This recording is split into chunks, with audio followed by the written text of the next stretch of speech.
হামল দিস্তে চাল করছি তো গরম ধরে যাচ্ছে।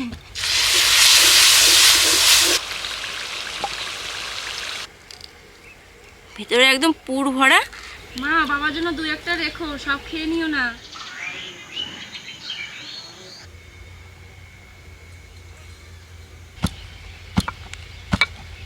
আজকে হামল দিস্তে দিয়ে আতপ চাল কুটে নিচ্ছি। আজকে আমি বানাবো খুব সহজ পদ্ধতিতে পুলি পিঠে খিসে দিয়ে। দিদি ছাগল বাঁধতে চললে নাকি?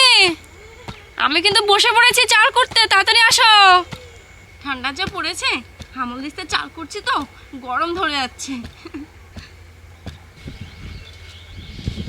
সুন্দর গুঁড়ো হয়েছে, ভালো পড়ছে।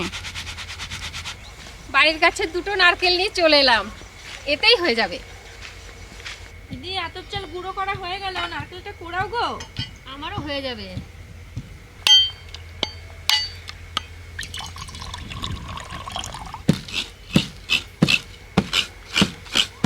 সবকিছু গুছিয়ে নিলাম, এবার পিঠে বানানো শুরু করি। আমার আগে কিন্তু দিদির হয়ে গেছে।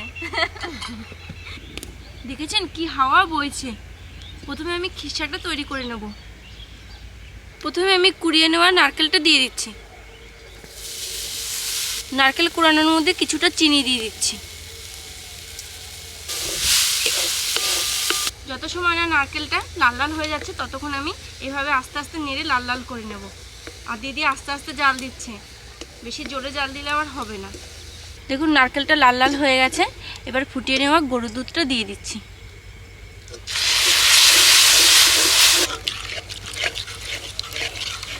এবার আমি এর মধ্যে দিয়ে দেব নলিন গুড়, আর দিচ্ছি সামান্য লবণ। এবার এটা ভালো করে ফুটিয়ে নিচ্ছি। এ দেখুন কত সুন্দর ফুটতে শুরু হয়ে গেছে। অনেকটা সময় ফুটিয়ে নিলাম। এবার আমি এর মধ্যে গুঁড়ো করা আতপ চালটা দিয়ে দেবো। জল দিয়ে আতপ চালটা গুলে নিয়েছি, এবার আমি এর মধ্যে দিয়ে দিচ্ছি। দিতে থাকবো আর নাড়তে থাকবো। দিদি উনুনে কিন্তু আস্তে আস্তে জাল দিতেই থাকবে, আজকে তোমার জাল দেওয়ার দায়িত্ব। এ দেখুন কত সুন্দর আঠা আঠা হয়ে গেছে। খিসে আমার তৈরি, এবার নামিয়ে নেব।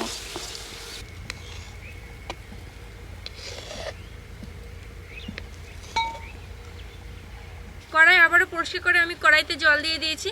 জলটা ফুটতে শুরু হয়ে গেছে। সামান্য একটু লবণ দিয়ে দেব। লবণ, আতপ চালের গুঁড়োটা দিয়ে দিচ্ছি। দিদি নাড়তে থাকবে। হ্যাঁ হ্যাঁ দে।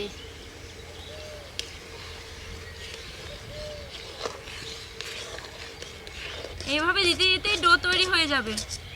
আমি দিতে থাকবো, তুমি নাড়তে থাকবো, কিন্তু বন্ধ দেবে না আজকে। আজকে পিঠে তোমাকে বেশি দেবো। হ্যাঁ হ্যাঁ, পিঠে ভালো খাই তো। এই দেখুন কত সুন্দর ডো তৈরি হতে শুরু হয়ে গেছে। এই দেখুন কত সুন্দর ডো তৈরি হয়ে গেছে। কড়াইটা পরিষ্কার করে আমি সাদা তেল বসিয়ে দেবো পিঠেটা ভাজার জন্য।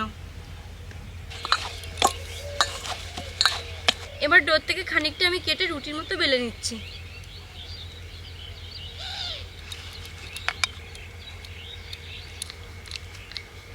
রুটির মতো অতটা পাতলা করে যাবে না, একটু মোটা থাকবে। এবার আমি গ্লাস দিয়ে কেটে নিচ্ছি গোল গোল করে। এই দেখুন দিদিকে বেলতে দিয়ে দিলাম। এবার আমি পুলি পিঠাটা বানাবো আর ভাজবো। আর মা আসছে গরম গরম খাবে। এবার আমি এটার মধ্যে পুর দিয়ে দিচ্ছি সামান্য।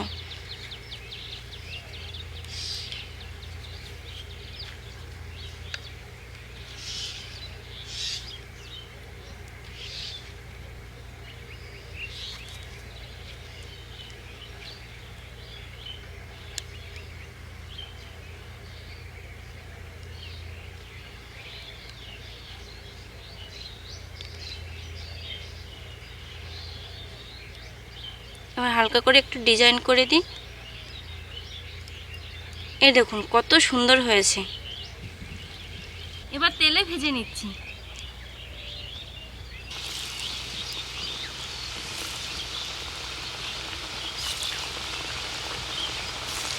পাঁচ ছ মিনিট আমি হালকা হালকা জালে পিঠেগুলো ভেজে নিলাম। ভাজা হয়ে গেছে, নামিয়ে নিচ্ছি।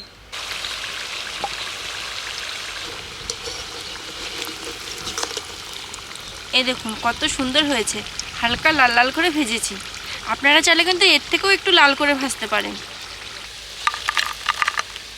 কাজলি মা চলে এসছে কিন্তু। হ্যাঁ, মা পিঠের গন্ধটা আর থাকতে পারছে না, চলে এসছে। দে মাকে খেতে দে, আমি ভাজছি। আজকে মা খেয়ে জানাবে আপনাদের কিরকম হয়েছে। মা বসো। কাজলি মাকে গরম গরম তো দে। না, মা গরম খেতে পারবে না, জিভ পুড়ে যাবে। জিভ পুড়ে যাবে মাকে। নামিয়ে রাখা ঠান্ডাটাই দিচ্ছি। মা নাও, এখান থেকে তুলে নাও, দিচ্ছি।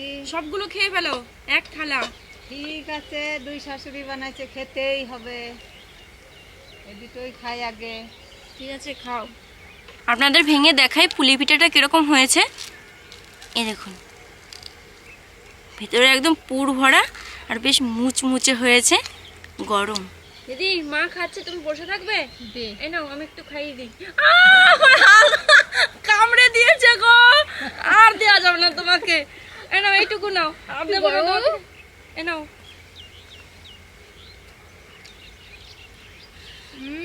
ভালো হয়েছে? হেভি হয়েছে। দেখবো আজকে কে কটা খেতে পারে। আমি বসে হাতও আছি। ধুই নাই, খাওয়া শুরু করে দিয়েছো।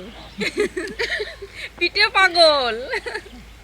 দিদি, আওয়াজ হচ্ছে তো খুব। তেলে ভাজা না, মুচমুচে হয়েছে খুব। একদিকে আওয়াজ বন্ধ হয়েছে, আরেকদিকে শুরু হয়েছে। আবার যখন দে দেবো, রে, বন্ধ হবে না, মাকে দে। দে। এই দেখুন আবার শুরু হবে আওয়াজ। ওই দেখুন। মা, বাবার জন্য দুই একটা রেখো, সব খেয়ে নিও না। বাবা কিন্তু খুব ভালোবাসে খেতে পুলি পিঠা। খাবে, আমি খেয়ে দিয়ে বাড়লে খাবে। ঠিক আছে, তুমি বাবার সাথে বুঝে নেবে। আমি আর দিদি পালাবো। আমাদের ভিডিওটি দেখার জন্য আপনাদের অসংখ্য ধন্যবাদ। দেখা হচ্ছে নতুন একটা রান্না নিয়ে। আপনারা ভালো থাকবেন, সুস্থ থাকবেন। টাটা। টাটা। টাটা।